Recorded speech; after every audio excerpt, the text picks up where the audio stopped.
Halo co-friends, di sini kita punya soal mengenai perbandingan trigonometri. Pada soal ini kita harus mengetahui dua buah perbandingan yaitu sin dan juga cos. Oleh karena itu kita coba ingat lagi definisi dari kedua perbandingan tersebut. Nah misalkan saja kita punya suatu segitiga siku-siku seperti ini, dengan sudut tetanya adalah yang ini, maka yang di depan sudut teta kita katakan sisi depan, yang di sampingnya berarti sisi samping, kemudian yang ini adalah sisi miringnya.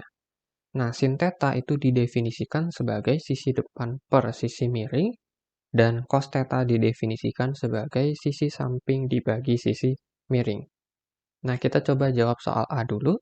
Di sini ada dua buah sudut yang menjadi perhatian kita, yaitu 56,3 derajat dan 33,7 derajat. Kita coba cari satu persatu. Yang pertama, untuk yang sudutnya adalah 56,3 derajat. Nah, kita perlu dua hal yaitu sin dan juga cos. Maka kita tentukan dulu yang mana yang menjadi sisi depannya, sisi sampingnya, dan juga sisi miring. Nah, kalau sudut kita adalah yang ini, 56,3 derajat, berarti sisi depannya itu adalah sisi yang ada di depan sudut ini, yaitu sisi KM, yang panjangnya adalah 3. Kemudian sisi samping berarti yang ada di samping sudutnya, yaitu sisi LM, yaitu 2 panjangnya. Kemudian sisi miringnya yaitu adalah sisi KL ini, yang nilainya akar 13. Nah, sekarang kita tentukan nilai sin. Sin itu adalah depan per miring. Depannya adalah 3, dan miringnya adalah akar 13. Maka ini 3 per akar 13. Nah, kalau kita mau rasionalkan supaya tidak ada bentuk akar di bagian penyebut, kita bisa kalikan akar sekawannya. Yaitu kita kalikan akar 13 per akar 13. Berarti menjadi 3 akar 13, kemudian akar 13 kali akar 13 berarti akarnya hilang menjadi 13 saja. Nah, untuk kosinus, kita butuh sisi samping per sisi miring. Nah, sampingnya itu adalah yang ini, LM yang nilainya 2, miringnya masih tetap sama, berarti 2 per akar 13, kalikan sekawannya, maka kita peroleh 2 akar 13 per 13. Sekarang kita ke sudut yang satunya lagi, yaitu 33,7 derajat. Berarti sudutnya adalah ini. Nah, kalau sudutnya adalah yang ini, berarti sekarang sisi di depan sudutnya adalah sisi LM, yang panjangnya 2. Sisi di samping, yaitu KM, panjangnya 3, dan sisi miringnya masih tetap sama, yaitu KL, akar 13. Berarti untuk sin, sisi depan per sisi miring, yaitu 2 per akar 13. Sama seperti sebelumnya, kalau mau dirasionalkan tinggal dikalikan sekawannya. Berarti dikalikan ini, ya nilainya adalah seperti berikut. Kemudian yang kosinus berarti samping per miring. Sampingnya adalah 3, miringnya akar 13. Berarti 3 per akar 13, kalikan sekawan, menjadi seperti ini. Kalau kita hitung nilainya menjadi sebagai berikut.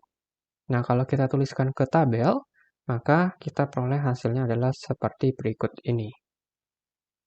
Sekarang kita ke soal B, yaitu dua pasang nilai perbandingan trigonometri yang mana yang hasilnya sama. Mengapa demikian? Kalau kita lihat pada tabelnya ini, ternyata ada dua pasang yang sama, yaitu sin 56,3 derajat nilainya sama dengan cos 33,7 derajat. Dan juga sin 33,7 derajat nilainya sama dengan cos 56,3 derajat. Nah, kenapa bisa sama kedua nilainya ini?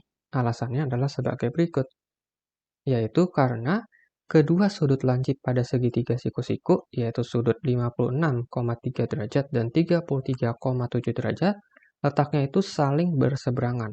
Kalau kita lihat ini kan saling berseberangan, sehingga sisi depan salah satu sudut lancipnya sama dengan sisi samping sudut lancip yang satunya lagi. Nah, maksudnya bagaimana? Kita ambil contoh sebagai berikut. Misalkan ketika kita mau mencari nilai sin 56,3 derajat, karena di sini sin, maka kita perlu sisi depan. Berarti sisi depannya adalah sisi KM ini. Kemudian, ketika kita mau mencari cos 33,7 derajat, maka kita perlu sisi samping, karena di sini adalah kosinus. Nah, kalau sudutnya adalah ini, berarti sisi sampingnya adalah KM juga.